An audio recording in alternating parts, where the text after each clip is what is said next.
Hi friends, today we are going to solve an MCQ. A dentist prepared the proximal surface of tooth to give inlay restoration.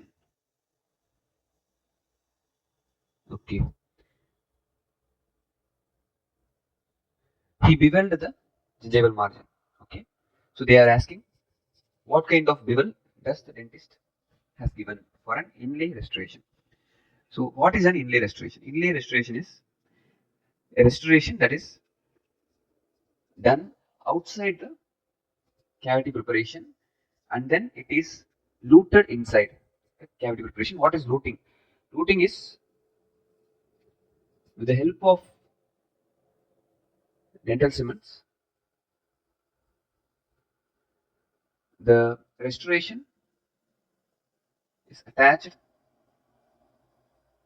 to the tooth. It's called luting. So that is how the inlay restoration is prepared outside the cavity preparation and then it's luted inside the cavity. It's a two-step process. I hope you understood how does the inlay restoration will be. The difference between inlay and onlay is onlay restoration covers a bit more, whereas inlay restoration is a bit less.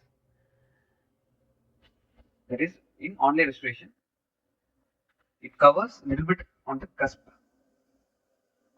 whereas inlay is restricted only into the cavity. Let me show the diagram in the last.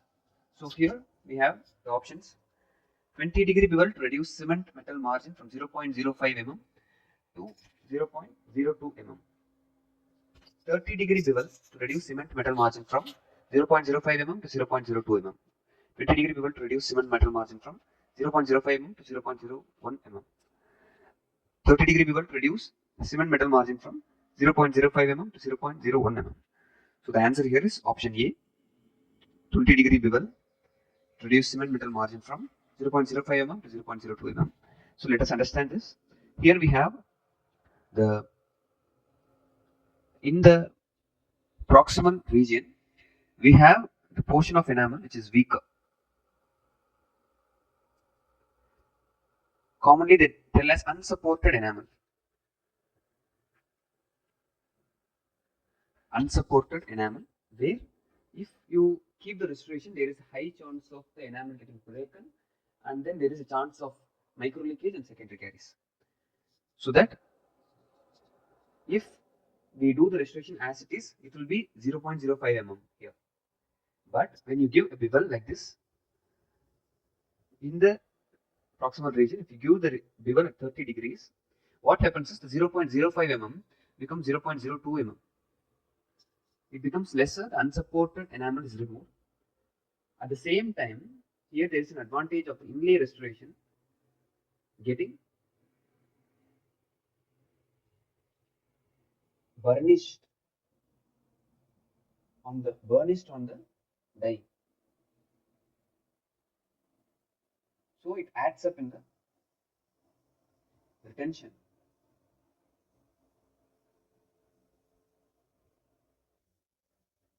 So here we have an inlay.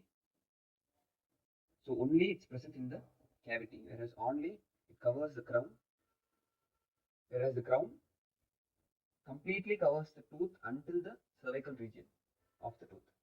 I hope you understood the video. Let me know if you have any doubts in the comment section.